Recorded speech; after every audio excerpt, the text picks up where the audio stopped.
Baik, kita bertemu lagi untuk membahas pertemuan 6 dan 7 untuk mata kuliah komputer grafis. Pada pertemuan 6 ini kita akan membahas mengenai shading area. Dan pada pertemuan yang ke-7 nanti kita akan membahas mengenai plotting data 2D. Baik, kita mulai untuk yang pertemuan ke-6 dulu, membahas tentang shading area. Apakah yang disebut sebagai shading area?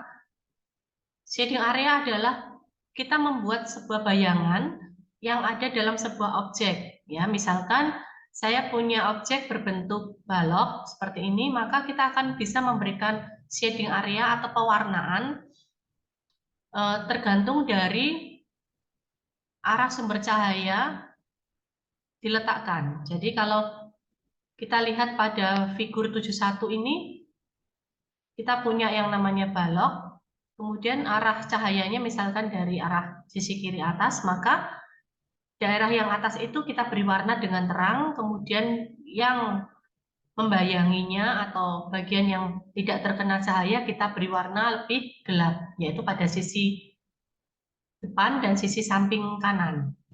Itu yang disebut sebagai shading area. Jadi pewarnaan yang tergantung dari titik cahaya yang dipancarkan, ya. Ya, saudara bisa perhatikan di sini untuk figur 71, 72, 73, dan seterusnya, saudara bisa melihat berbagai macam bentuk cara shading area itu diletakkan. Ya, untuk figur 74 sampai dengan 77 ini juga sama dengan bentuk warna yang terkena cahaya itu lebih terang, sedangkan yang tidak terkena cahaya kita bisa berikan warna yang lebih gelap. Sumber cahaya ditampilkan misalkan dari titik kiri atas, tadi sudah saya jelaskan. Anda tidak secara eksplisit menyatakan lokasinya, jadi hanya arah cahaya atau arah sinar cahayanya yang terpancar, ya. Misalkan dari kiri atas seperti ini, maka kita akan bisa melakukan pencahayaan di bagian atas objek ini. Ya, Anda melakukannya dengan menentukan lokasi Lx, Ly, dan Lz, komponen dari sebuah unit vektor L yang sejajar dengan sinar cahaya. Jadi kita berikan vektor L ini adalah vektor pencahayaan. Ya. Perlu diingat bahwa vektor L adalah vektor satuan, sehingga hubungan berikut antara komponen-komponennya harus diperhatikan. Jadi hubungan antara Lx, Ly, dan Lz adalah merupakan vektor satuan. Jadi hubungannya berupa akar kuadrat dari Lx kuadrat ditambah Ly kuadrat ditambah Lz kuadrat itu sama dengan 1. Nah, untuk menentukan bagaimana shading fungsi itu berperan atau bagaimana menghitung fungsi dari shading, kita bisa menggunakan rumus ini, ya. L sama dengan LO per 2 ditambah dengan LO per 2 kali vektor N dikalikan dengan vektor L. Atau kalau mau diringkas dari ini, bisa sama dengan L sama dengan LO per 2 dalam kurung L sama dengan N kali L, vektor N kali vektor N. Nah, saudara bisa melihat di sini grafiknya atau arahnya bagaimana untuk bagian mana yang LO per 2 dan bagian mana yang LO. Jadi di sini ada range antara min 1 sampai dengan plus 1, range cahaya, ya. Kemudian range ini merupakan perkalian antara N, vektor N dikalikan dengan L. Ya. Bagian atas itu adalah LO per 2. Yang tengah-tengah ini adalah L, vektor L, jadi dibagi 2, ya. Nah, yang bagian atas ini maka dibagi 2 jadinya LO per 2. Maka bagian yang atas ini merupakan objek yang terang, sedangkan bagian yang bawah ini merupakan shadingnya atau darker shading, bagian yang gelap. Atau kalau kita lihat dari atas, fungsinya seperti ini, model yang ini, ya. Dari shading modelnya, kalau kita lihat secara tanpa atas, maka kita bisa tentukan shading lain, misalkan di sini. Maka di sini ada vektor V dan vektor U, ada titik A, B, C, dan D itu untuk menentukan objeknya berbentuk segi 4. Kemudian H ini adalah sumber cahaya atau arah cahaya, di mana nanti pewarnaannya mulai dari atau searah dengan vektor H seperti ini. Nah, listingnya bisa saudara perhatikan di situ. Saudara tentukan dulu objeknya, ya ini objeknya untuk line 1 sampai dengan 12 itu penggambaran objeknya. Kemudian kita menghitung mulai 14 sampai dengan 16. Ada len itu berarti panjang objeknya, panjang garis ini. Dari min 20 sampai dengan 20 itu panjangnya berapa. Ya. Itu ditentukan semua XG, YG, dan ZG. Kemudian kita tentukan titik pusat koordinatnya, misalkan XC-nya, YC, dan ZC-nya, saudara tentukan pusat koordinatnya berapa. Ya. Kemudian di sini baru kita tentukan komponen untuk pewarnaan atau pencahayaan ya. Kita tentukan di sini LX-nya titik 707 ini artinya 0,707 ya. LY juga sama, sedangkan LZ-nya kita buat 0. Ini warnanya nanti menjadi warna monokrom atau abu-abu gitu ya. Kombinasi hitam putih abu-abu. Kemudian use this for black monochrome pakai K. K itu berarti nanti hitam ya. Black. Kemudian kita tentukan maksimum intensitasnya itu harus 0 kurang dari 1. Jadi di antara 0 sampai dengan 1 untuk intensitas maksimumnya. Maka kita tentukan I0. I0 itu untuk intensitas maksimum. Intensitas maksimum dari I0. I0-nya ini ya. Intensitas maksimumnya berapa?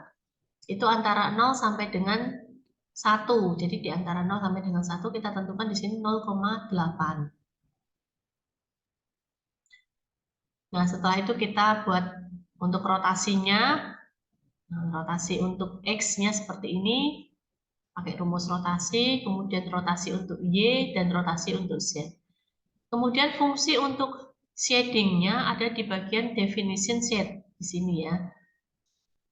Rumusnya ada di sini semua, saudara perhatikan di line 58 ini sesuai dengan rumus tadi yang awal ya. Yang awal ini akar dari LX kuadrat tambah LY kuadrat tambah LZ kuadrat sama dengan 1. Itu diletakkan di bagian ini. QAD dan QAB seperti ini. Kita masukkan. Nah, mulai dari line 54 sampai dengan line 84 ini adalah pembuatan untuk shade-nya atau bayangannya. Kemudian untuk 87 sampai dengan 93 ini untuk plotting. Plotting itu pemberian warna untuk bayangannya.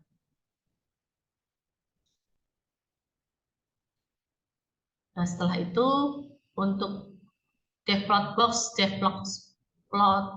X diberikan plotting sesuai dengan arah sumbu X, arah sumbu Y, dan objek yang di bagian sumbu Z. Seperti ini, kemudian baru dimasukkan semua radiusnya berapa untuk rotasi pada setiap aksis ya, untuk pemberian warna kalau objek itu diputar atau dirotasi menggunakan ini while true ini menginputkan. Jadi yang di atas ini kita tentukan dulu fungsinya, kita buat fungsi manualnya, kemudian inputnya mulai dari line 123 sampai 135 ya, dengan bentuk aksis atau sumbunya itu menggunakan rotasi ya, kalau ada rotasi berdasarkan sudut tertentu. Begitu itu untuk pertemuan yang ke-6. Next, kita akan membahas pertemuan yang ke-7. Pertemuan yang ke-7 kita membahas tentang plotting data 2D, bagaimana membuat grafik data, grafiknya berbentuk 2 dimensi. Misalkan, kita akan membuat grafik seperti ini, kurva ya, dengan datanya adalah data temperatur, maka bagaimana cara untuk membuat kurvanya ini secara manual? Programnya saudara bisa lihat pada listing 81 ini, data plot 1. Kita gunakan matplotlib dan numpy. Di sini saudara tentukan aksis untuk sumbu koordinatnya. Kemudian kita buat aksesnya on dan grid-nya true, grid-nya supaya kotak-kotaknya terlihat. Kemudian kita gunakan function arrange ya. Dan kita gunakan function eksponen seperti ini. 10 ditambah NP kali eksponen 0,35 dikalikan dengan X. Karena ini titik awalnya adalah 10, maka kita masukkan di sini angka 10. Titik awalnya di sini 10. Kemudian ini akan bertambah tetapi menggunakan garis lengkung, maka kita gunakan fungsi eksponen. Kelengkungannya berapa? Itu adalah 0,35 dikalikan dengan X. Ya. X itu adalah range antara 0 sampai dengan 150. Dengan penambahannya itu setiap titik itu 1.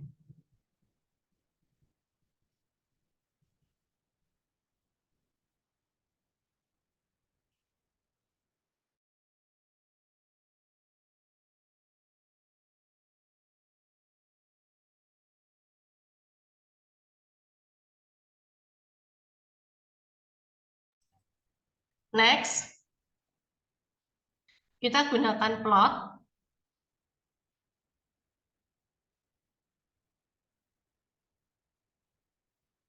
Untuk menentukan X, kemudian dan Y1, kita gambarkan ini, kita gunakan plt.plot. Jadi menggambarkan titiknya menggunakan plt.plot untuk menggambarkan titik X sampai dengan Y1 dengan warnanya B, ya, garisnya ini warnanya B dan labelnya itu sama dengan Y1. Kemudian kita tentukan PLT legend-nya seperti ini. Location-nya upper left. Next, misalkan kita mau menggambarkan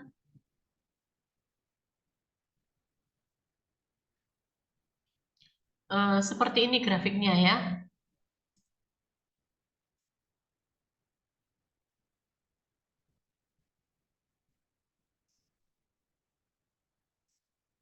Misalkan kita mau menggambarkan grafik seperti ini, maka bagaimana caranya? Ini ada 2 garis.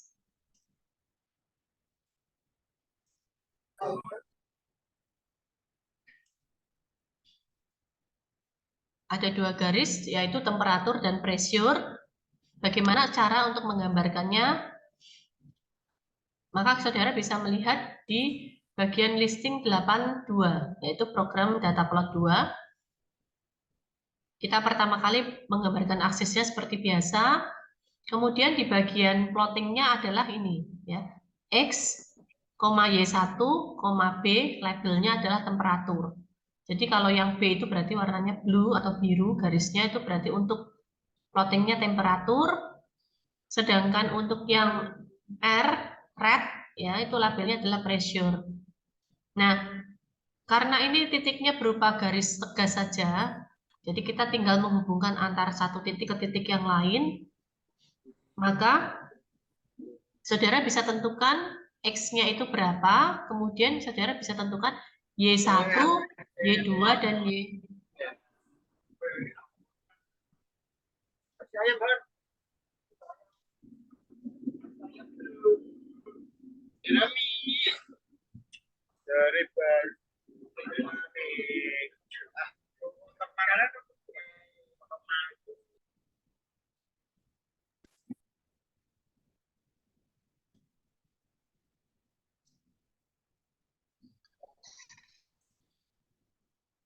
Oke.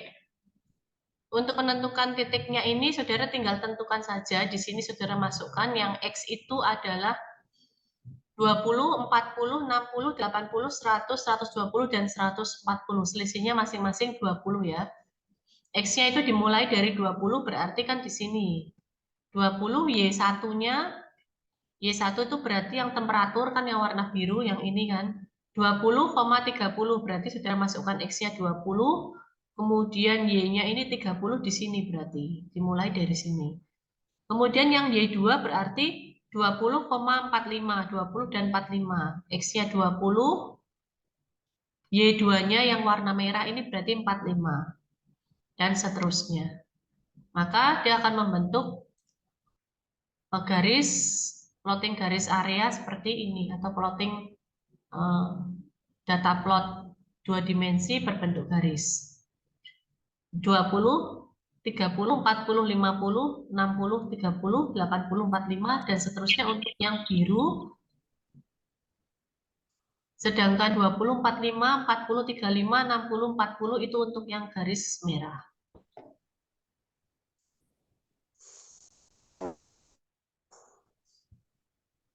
Next, untuk yang penggambaran seperti ini, bagaimana caranya? Nah, saudara tinggal tentukan aja di sini variabelnya. Misalkan T itu untuk time, di sini ada 3 variabel ya, ada time, waktu, temperatur, dan pressure. Waktu, suhu, dan tekanan. Ya, untuk yang waktu itu berarti yang garis X, time, kemudian yang temperatur itu yang garis Y. Sedangkan yang pressure di sini ada yang di sebelah kanan, garis Y juga. Tapi ini menentukan pressure. Jadi ada 3 variabel dalam satu grafik ini. Ditentukan T-nya itu 20, 40, 60 dan seterusnya. Saudara berarti akan membuat plotting yang garis X ini ya, time 20, 40, 60 dan seterusnya. Sedangkan temperatur simbolnya T kapital 30, 37 dan seterusnya. Sedangkan P-nya nanti pressure 1,8, 2,3 dan seterusnya. Maka ini T-nya adalah 20, kemudian temperaturnya 30 di sini kan. 20, temperaturnya 30, pressure-nya 1,8. 1,8 berarti kurang lebih di sini. Nah, di sini pressure-nya 1,8.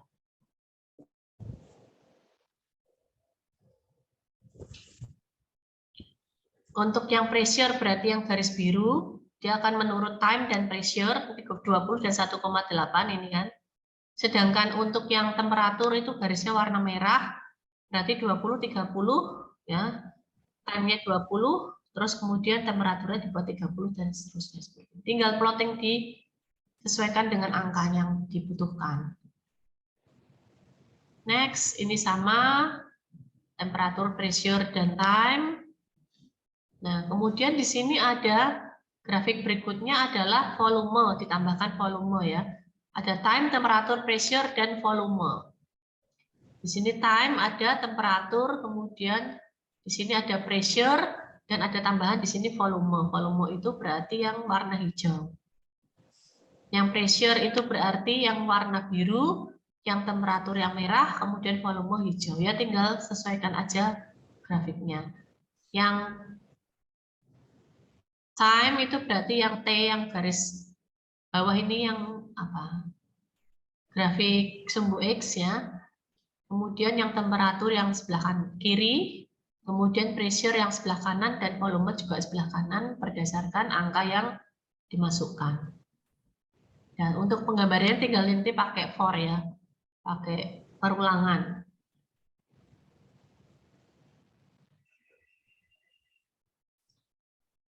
Nah, berikutnya bagaimana caranya kita membuat grafik plotting 2 dimensi itu menggunakan rumus. Misalkan di sini pakai rumus regresi linier. Kalau saudara sudah pernah menerima data mining atau belum nantinya ya, ada rumus yang disebut sebagai regresi linier atau kalau dalam bahasa Inggrisnya linear regression. Rumusnya adalah rumus garis lurus ya. Y sama dengan AX plus B. Y sama dengan AX plus B. Di mana A itu kalau kita jabarkan bisa seperti ini, C3 min N C1 kali C2 per C4 min N C1 kali C1 dan seterusnya. Nah, rumus awalnya ini, kemudian ini minimum ya, nilai minimumnya kita gunakan sigma E kuadrat. Nah, kemudian ini RMS-nya. RMS-nya cara mencarinya sigma E kali I kuadrat per N pangkat setengah. Berarti ini akar ya. Nilainya absolut.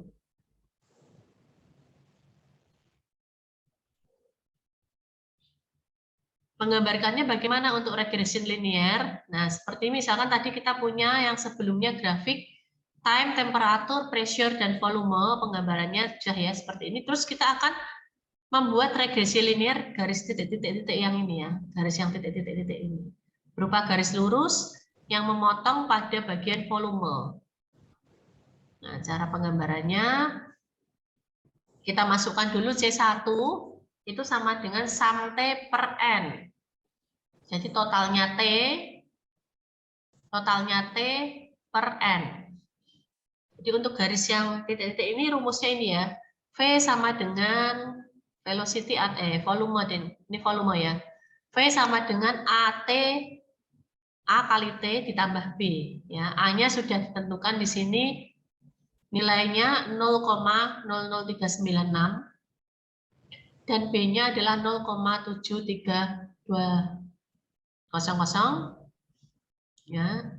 Kemudian RMS errornya root mean square error ini mencari untuk tingkat errornya atau tingkat kesalahannya 0,042. Cara penggambarannya untuk C1, C2, C3, dan C4 bagaimana? Jadi, saudara bisa di sini perhatikan, sum T dibagi dengan N. Jadi, time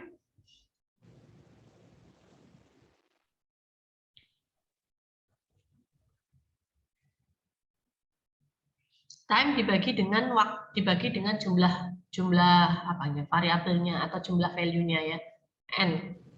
Begitu juga dengan C2, kemudian C3, A-nya itu multiply, berarti mengkalikan antara V kali T. Kemudian C3-nya adalah jumlah dari A. Nah, kemudian berikutnya A itu adalah multiply T kali T dengan T, kemudian C4-nya adalah sum dari A. Nah, kemudian parameter untuk A, B, dan A dan B, rumusnya seperti ini. C min N kali C1 kali C2 per C4 min N kali C1 kali C1. Ini berdasarkan rumus yang ini. Ya. Untuk mencari A, untuk mencari B, untuk mencari C, A seperti ini, B seperti ini, kemudian masing-masing C ada di sini sampai dengan C4, C1, C2, C4, C3, C4. Ya. Ini saudara masukkan rumus ini. Ini rumusnya nggak rumit ya, ini seperti C1, misalkan itu 1/N kali sigma T. Artinya, sigma T dibagi dengan N. Jadi C1 itu sigma T dibagi dengan N. Sum kan? Sum dari T dibagi dengan N. Nah, kemudian C2 juga sama, sigma V. Sigma itu berarti sum ya, penjumlahan total dibagi dengan N. Berarti C2 sampai dibagi dengan N. Kemudian berarti A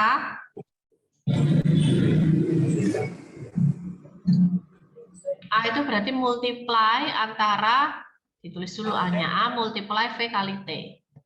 Kemudian C3 itu berarti sum A.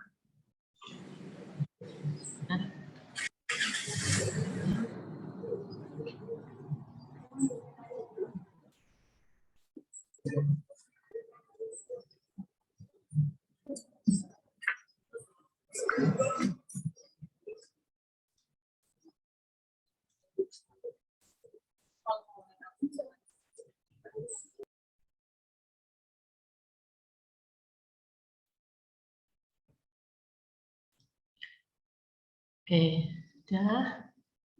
Ya, tinggal menyesuaikan ini rumus berdasarkan rumus yang di atas. Kemudian aslinya lain parameter A itu B, A-nya ini ya yang totalnya ini. Kemudian B-nya juga C2 min A kali C1. Nah, kemudian kita menghitung di plotting ya. Di plotting itu disusun untuk titik-titiknya ini supaya dia bisa membentuk garis. Nah, ini sampai dengan listing 102 hasilnya seperti ini. Oke, sampai di sini ada pertanyaan untuk penjelasan yang pertemuan 6 tadi saya sudah di awal, nanti silakan saudara bisa memutar ulang video ini dari awal pertemuan 6 dan pertemuan 7. Untuk materi UTS semester genap, kita akan mengadakan UTS dengan Materi pertemuannya adalah pertemuan 4, 5, 6, dan 7. Gitu.